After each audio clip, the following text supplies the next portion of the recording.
हम कर रहे हैं 11th होम साइंस का चैप्टर नंबर 10 विविध संदर्भों में सरोकार और आवश्यकताएं। हम इसका ख भाग कर रहे हैं जो कि है कार्य, कार्यकर्ता और कार्यस्थल। पिछले वीडियो में हमने बात की थी कार्यस्थल के भौतिक और रासायनिक पर्यावरण की।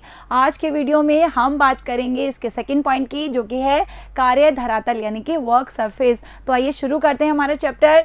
देखिए, कार्यस्थल के दो जो संगठक हैं प्रभावित करते हैं कार्यकर्ता को, जिसमें से पहला है भौतिक और रासायनिक पर्यावरण। इसकी बात हमने पिछले वीडियो में कर ली। इसके अलावा जो वर्क सरफेस, इसका डिज़ाइन भी जो वर्कर है, कार्यकर्ता है, उसकी सुविधा को और उसके स्वास्थ्य को प्रभावित करता है। यानी वर्क सरफेस का जो डिज़ाइन है वो कार्यकर्ता को कंफर्टेबल और अनकंफर्टेबल बनाता है। ये डिपेंड करता है वहाँ के डिज़ाइन पर। उसका स्वास्थ्य भी वहाँ के डिज़ाइन पर डिपेंड करता है। कैसे, उसे हम आज के वीडियो में समझेंगे। यह संकल्पना कार्यस्थल की ऊंचाई, चौड़ाई और गहराई से संबंधित होती है। यानी वहाँ की जो ऊंचाई है, वहाँ का जो एरिया है, वहाँ का जो क्षेत्र है, ये भी निर्भर करता है।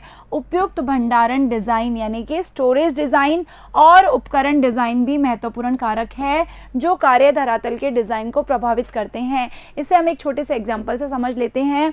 देखिए, एक जो गृहिणी है उसकी जो कपड़े रखने की अलमीरा है, वह अलमीरा तो बहुत बड़ी है लेकिन उस अलमीरा में जो रैक हैं वो बहुत बड़े बड़े हैं, छोटे नहीं हैं। वो जैसे ही कपड़े रखती है ऊपर ऊपर रखती जाती है और वो एकदम से सारे गिर जाते हैं। वहीं पर अगर अलमारी का डिज़ाइन ऐसा हो कि उसमें छोटे छोटे अलग अलग पार्टीशंस बने हुए हैं, अलग अलग रैक बने हुए हैं, तो वो कपड़ों को अलग अलग दराज में, अलग अलग रैक में आसानी से रख पाएगी। वो बार बार गिरेंगे भी नहीं, कपड़े निकालते वक्त भी सुविधा होगी और कपड़े रखते वक्त भी सुविधा होगी। ऐसे ही हम एग्जाम्पल ले लेते हैं किसी क्लर्क की अलमारी का या किसी स्टूडेंट के स्टोरेज का जो वहाँ पर अपनी बुक्स और फाइल्स रखता है। कार्यस्थल का निर्माण करते समय निम्नलिखित बातों को ध्यान में रखना चाहिए। ये क्वेश्चन बहुत इंपॉर्टेंट है, आपसे पूछा जा सकता है कि एक जो वर्क सरफेस है उसके लिए किन किन बातों का ध्यान रखना है। सबसे फर्स्ट नंबर पे है कि पहले तो हमें ये देखना है कि काम कौन कौन से किए जाने हैं। ऐसे ही हम नहीं बना देंगे, पहले हमें ये डिसाइड करना है कि इस वर्क सरफेस पे काम कौन कौन से होंगे और काम कैसे होंगे, यानी उनके करने का तरीका, कितने काम किए जाने हैं और किस क्रम में किए जाने हैं, उनका सीक्वेंस क्या होगा। कार्यस्थल का डिज़ाइन कार्य स्टेशन, उपकरणों और कार्यकर्ता के शरीर की स्थितियों से संबंधित होता है।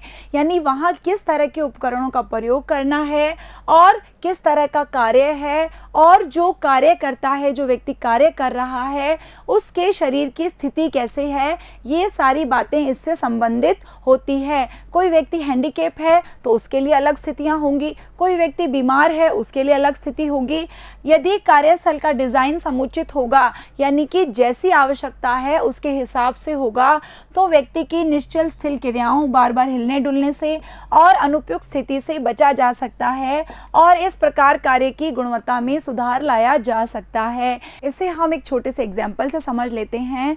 कोई व्यक्ति है जो रिजल्ट प्रिपेयर कर रहा है स्टूडेंट्स का, अगर उसका टेबल काफ़ी बड़ा है जहाँ पर वो अपने सारे रजिस्टर्स रख सकता है, अपनी फाइल्स रख सकता है, स्टूडेंट्स की लिस्ट देखकर मैच कर सकता है, तो उसको कार्य करने में सुविधा होगी। अगर उसको स्टूडेंट्स का किसी का रिकॉर्ड चाहिए और वो अलमीरा उसके पास में ही है तो उसे बार बार उठकर नहीं जाना पड़ेगा और वो उन पेपर्स को भी अच्छे से संभाल सकता है और उससे कार्य करने में भी आसानी होगी। उत्तम कार्यस्थल का निर्माण करते समय निम्नलिखित बातों को ध्यान में रखना चाहिए। एक कार्यस्थल का हम निर्माण कर रहे हैं जो कि जिसे हम मान रहे हैं कि बहुत उत्तम है, तो हम किन किन चीज़ों का ध्यान रखेंगे। सबसे पहले हम ये ध्यान रखेंगे कि जितने भी उपकरण हैं, जितने भी इंस्ट्रूमेंट हैं, कोई औजार है, इक्विपमेंट्स हैं जिनका हम यूज़ कर रहे हैं, तो उनको ऐसे स्थान और स्थितियों में रखना चाहिए जहाँ कार्यकर्ता उन तक सरलता से पहुँच सके। यानी अगर हम किसी अलमीरा की बात करें तो ऐसा नहीं हो कि उसकी ऊंचाई इतनी अधिक हो कि हमें बार बार या तो किसी की मदद लेनी पड़े या किसी स्टूल पर चढ़ना पड़े या हमें कष्ट उठाना पड़े।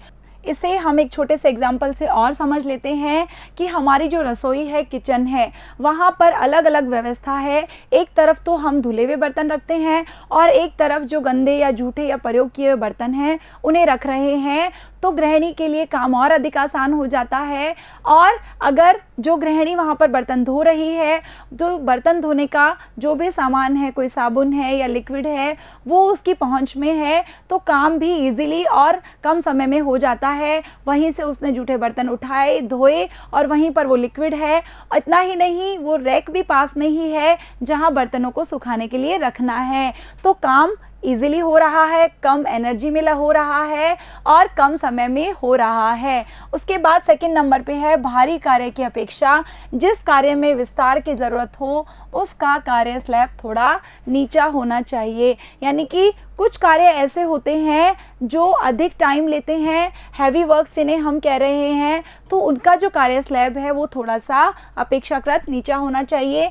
हाथ से प्रयोग किए जाने वाले उपकरण और अन्य उपकरण प्रयोग करने में सुविधाजनक होने चाहिए और क्षति पहुंचाने वाले नहीं होने चाहिए। यानी कि जितने भी औजार, उपकरण, इंस्ट्रूमेंट्स या इक्विपमेंट्स का हम यूज़ कर रहे हैं वो ऐसे होने चाहिए, ईजी हो, साथ ही उन्हें प्रयोग करते वक्त हमें ये डर नहीं हो कि ये हमें क्षति पहुंचा सकते हैं या नुकसान पहुंचा सकते हैं।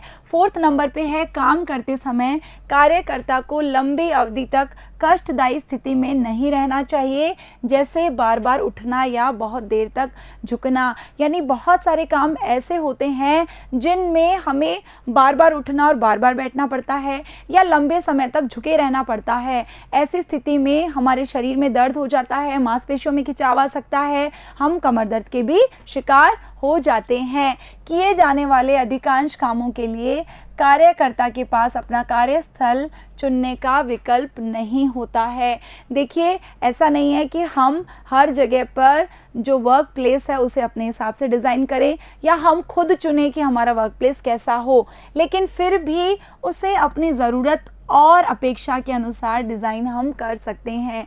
यानी हमें कुछ ना कुछ दिमाग लगाना चाहिए, कुछ ना कुछ ऐसे तरीके सोचने चाहिए कि जहां हम काम कर रहे हैं वहां पर हम कंफर्टेबल फील करें और इजीली हम अपना काम कर सकें, क्योंकि हर जगह पर हमारे पास ये ऑप्शन नहीं होता कि हम अपना कार्यस्थल खुद चुनें। लेकिन फिर भी कुछ छोटे छोटे ट्रिक्स अपनाकर, कुछ छोटे छोटे तरीके अपनाकर हम काम को आसान बना सकते हैं। किसी भी स्टूडेंट की अगर हम बात करें, विद्यार्थी की यानी आपकी अगर हम बात करें, तो अच्छे डिज़ाइन वाला कार्यस्थल वही होगा जिसमें समुचित प्रकाश वाला अध्ययन क्षेत्र हो और साथ में एक मेज भी हो। यानी आपको पढ़ने के लिए ऐसे कक्ष की, ऐसे रूम की आवश्यकता होती है जहां लाइट प्रॉपर होनी चाहिए, क्योंकि अंधेरे में ना आप कंसंट्रेशन बना सकते हैं, ना ही आप अपनी आँखों का अच्छे से इस्तेमाल कर सकते हैं। आपकी आँखों की रोशनी को भी खतरा होता है ना। तो कम से कम प्रकाश व्यवस्था सही होनी चाहिए। आपके पढ़ने के लिए एक कुर्सी, एक मेज वहाँ पर होना चाहिए। कमरे का तापमान सुविधाजनक होना चाहिए। सुविधाजनक से हमारा आशय है ना ही वहाँ आपको बहुत अधिक ठंड लगनी चाहिए, ना ही आपको बहुत अधिक गर्मी लगनी चाहिए, और सबसे इम्पॉर्टेंट चीज़ जो आपकी कंसंट्रेशन के लिए ज़रूरी है, वहाँ बहुत अधिक शोर नहीं आना चाहिए, क्योंकि शोर से आपकी एकाग्रता, आपकी कंसंट्रेशन प्रभावित होती है, आप अच्छे से पढ़ाई नहीं कर पाते, आपका पढ़ाई में मन नहीं लगता है। अगर कुर्सी का प्रयोग आप कर रहे हैं तो कुर्सी ऐसी होनी चाहिए, ना बहुत अधिक ऊंची ना बहुत अधिक नीची, यानी वो आपकी मेज के अनुसार ही होनी चाहिए और आपके शरीर के अनुसार होनी चाहिए। पुस्तकों और लेखन सामग्री आदि की अलमारियां भी रखी जानी चाहिए जहां विद्यार्थी की पहुंच सरल हो। यानी आपको स्टेशनरी उठाने के लिए या किसी पेपर को या किसी बुक को उठाने के लिए बार बार मशक्कत ना करनी पड़े, ये कोशिश भी की जा सकती है। इस प्रकार कार्य, कार्यकर्ता और कार्यस्थल यानी कि वर्क, वर्कर और वर्क प्लेस, इन तीनों के जो संबंध है उसको अगर हमें मजबूत बनाना है, उसको सुदृढ़ बनाना है, तो हमारे पास जो संसाधन मौजूद हैं यानी कि हमारा समय और जो स्थान है उसे अगर हम ढंग से उपयोग करते हैं, यानी उसका प्रयोग अगर हम विवेकपूर्ण ढंग से करते हैं, सोच समझ के करते हैं, हम टाइम को मैनेज कर लेते हैं, तो इन तीनों के आपसे संबंध को मजबूत किया जा सकता है। और इन तीनों के आपसे संबंध को हम क्यों मजबूत करना चाहते हैं? ताकि कार्य आसानी से हो, कम समय में हो, कम ऊर्जा में हो और रुचिपूर्ण हो और दक्षतापूर्ण हो। तो ये था कार्य, कार्यकर्ता और कार्यस्थल। अगले वीडियो में हम करेंगे इसके क्वेश्चन आंसर। मिलते हैं अगले वीडियो में, तब तक के लिए थैंक यू।